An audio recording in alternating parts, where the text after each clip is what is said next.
Very very welcome to all साथियों। Exam fighter number पर आप सभी का हार्दिक स्वागत है।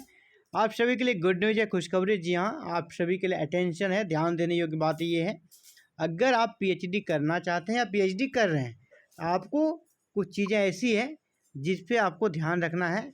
अगर आप पीएचडी के दौरान इन चीज़ों का ध्यान रखेंगे तो जी हाँ, यूजीसी का जो नया अभी फ़िलहाल जो उन्होंने अनाउंसमेंट करी है, इसके अनुसार आप अगर ये कुछ संस्थान है जहाँ से अगर आप पीएचडी करते हैं तो आपके लिए असिस्टेंट प्रोफेसर बनना आसान हो जाएगा।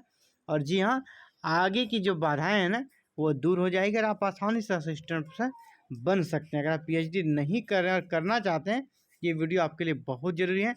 आपको इन चीज़ों को ध्यान रखना चाहिए अपने पीएचडी के दौरान। तो देखिए क्या है ये, और मैं जो न्यूज़ कवर कर रहा हूँ आप सभी के लिए livehindustanCom के माध्यम से, आप देख पा रहे होंगे यूजीसी का बड़ा फैसला। यूजीसी ने बहुत बड़ा डिसीजन लिया है। देश की बेस्ट 10 पीएचडी थीसिस को मिलेगा अवार्ड। योग्यता, नियम और शर्तें क्या, इसको आप देख लें। बेस्ट अवार्ड मिलेगा, इसके बाद क्या होगा उसके बारे में बात करेंगे, तो वीडियो में बने रहिए। पहले बेस्ट अवार्ड कैसे मिलेगा उस पर हम लोग बात करते हैं, फिर इससे आप असिस्टेंट प्रोफेसर कैसे बन सकते हैं बिना किसी परेशानी के, उस पर फिर हम लोग बात करेंगे। यूजीसी ने फैसला किया है, हर साल देश के टॉप 10 पीएचडी थीसिस को चुना जाएगा, उन्हें पुरस्कृत किया जाएगा। और यह राष्ट्रीय शिक्षा नीति यानी एनईपी 2020 को ध्यान में रखकर की गई, क्योंकि न्यू एजुकेशन पॉलिसी में इस चीज़ का जिक्र है। तो लाइव हिंदुस्तान के माध्यम से ये न्यूज़ आप सभी के लिए दे रहा हूँ। इनोवेशन को बढ़ावा देने के लिए विश्वविद्यालय अनुदान आयोग यानी यूजीसी अब अच्छा शोध कार्य करने वाले पीएचडी शोधार्थियों को सम्मानित करेगा। यूजीसी ने फैसला किया, हर साल देश के तमाम विश्वविद्यालयों के टॉप 10 पीएचडी थीसिस को चुना जाएगा और उन्हें पुरस्कृत किया जाएगा। यह नई राष्ट्रीय शिक्षा नीति 2020 को ध्यान में रखकर की गई है। इसमें रिसर्च और नए ज्ञान के सृजन पर जोर दिया जाएगा। यूजीसी ने पीएचडी एक्सीलेंस सम्मान को लेकर गाइडलाइन का प्रारूप तैयार कर दिया। जो अवार्ड दिया जाएगा उस अवार्ड का नाम क्या है, पीएचडी एक्सीलेंस सम्मान। पीएचडी एक्सीलेंस सम्मान कौन देगी, यूजीसी, यानी राष्ट्रीय स्तर पे आपको पुरस्कार मिलने वाला है। तो गाइडलाइन, इसका प्रारूप तैयार हो गया है। इसके अनुसार किसे मिलेगा, इस पर हम लोग बात करते हैं।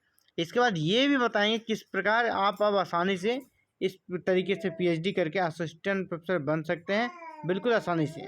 इसमें जो यूजीसी के चेयरमैन हैं एम जगदीश कुमार ने कहा, यह पहल विषयों में उत्कृष्ट डॉक्टरल शोध कार्यों को पहचान दिलाने को लेकर है। यह राष्ट्रीय शिक्षा नीति 2020 के अनुरूप है, जो नए ज्ञान के सृजन और खोज को भारत के भविष्य के लिए महत्वपूर्ण मानती है। तो कौन से विश्वविद्यालय के शोधार्थी होंगे इसके योग्य, इस अवार्ड के लिए योग्य कौन होंगे, ये बड़ी बात है। देश के सभी केंद्रीय विश्वविद्यालय, राज्य विश्वविद्यालय, निजी विश्वविद्यालय और डीम्ड विश्वविद्यालय, ये जितने भी शोधार्थी हैं ये सभी इसके पात्र होंगे। लेकिन नियम ये है कि उस संस्थान का नैक से मान्यता प्राप्त हो, पहला नैक से मान्यता प्राप्त हो, और दूसरा है यूजीसी की धारा 2F। यूजीसी की जो धारा है आपका 2F के तहत वो संस्थान सूचीबद्ध हो।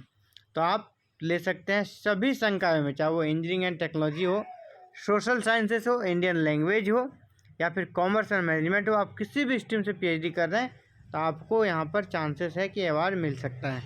एक्चुअली क्या होना है, हर साल 5 संकाय से 2-2 पीएचडी थीसिस चुनी जाएगी। और ये बहुत बड़ी बात है कि 2-2 पीएचडी थीसिस को चुना जाएगा, वो भी ऑल ओवर इंडिया लेवल से। तो यूनिवर्सिटी 5 स्ट्रीम में हर वर्ष 1-1 पीएचडी थीसिस यानी कुल 5 पीएचडी थीसिस की सिफारिश कर सकती है। और हर साल जो उनका दीक्षांत समारोह होता है उसमें जो बेस्ट पीएचडी डिग्री धारक है उनको इसके लिए यूजीसी को भेजने के लिए जो यूनिवर्सिटी है वो सिफारिश कर सकती है। सभी यूनिवर्सिटी अपने अपनी सिफारिशें भेजेगी अपने यूनिवर्सिटी स्तर से। पहले तो यूनिवर्सिटी में से बेस्ट थीसिस को चुना जाएगा और उस थीसिस को फिर यूजीसी को भेजा जाएगा। फिर यूजीसी की स्क्रीनिंग कमेटी बनेगी, जो यहाँ पर उसमें से जो सभी यूनिवर्सिटी जो अपना भेजेंगे, यहाँ पे 2-2 शोधार्थियों की थीसिस को भेजेंगे, उसका वो रिसर्च करेंगे।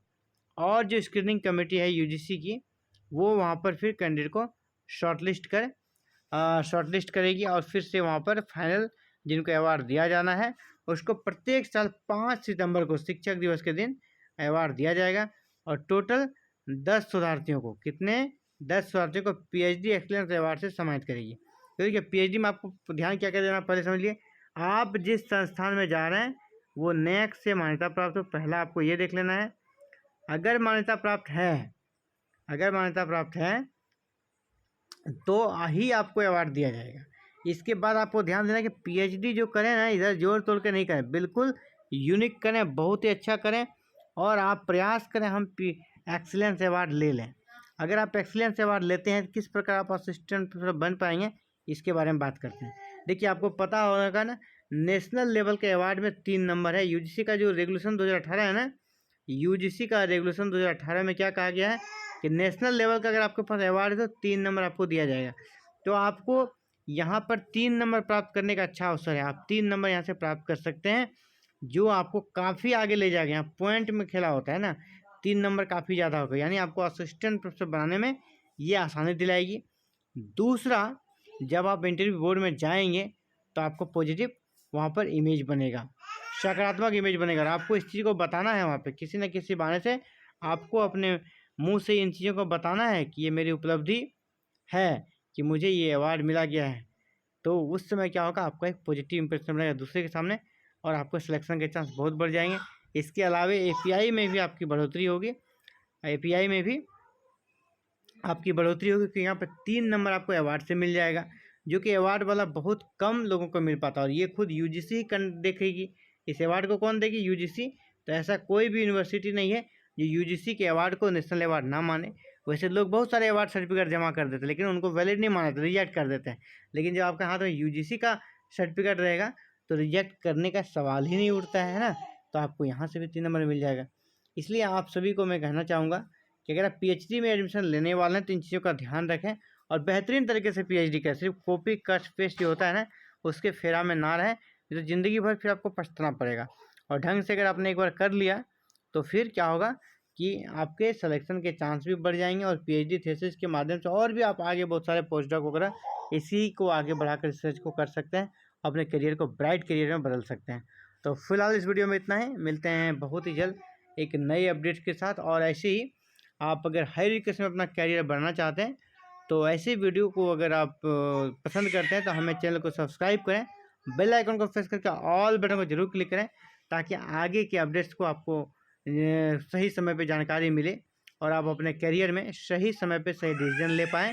और इसके अलावे आप UGC नेट की प्रिपरेशन करना चाहते हैं, किसी स्टेट के स्टेट की प्रिपरेशन करना चाहते हैं, या असिस्टेंट प्रोफेसर वैकेंसी की तैयारी करना चाहते हैं जहाँ पर एग्जाम बेस्ड सिलेक्शन होता है, इन सभी के लिए आप चैनल को जरूर से सब्सक्राइब करें, बेल आइकन को प्रेस करके ऑल बटन को क्लिक करें, ताकि फर्दर जो भी क्लासेस की वीडियो अपडेट आए इसकी सूचना आप तक पहुँचे और आप उसे देख सकें और खुद को इसके लिए तैयार रख सकें।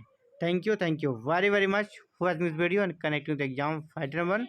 Have a nice day to all.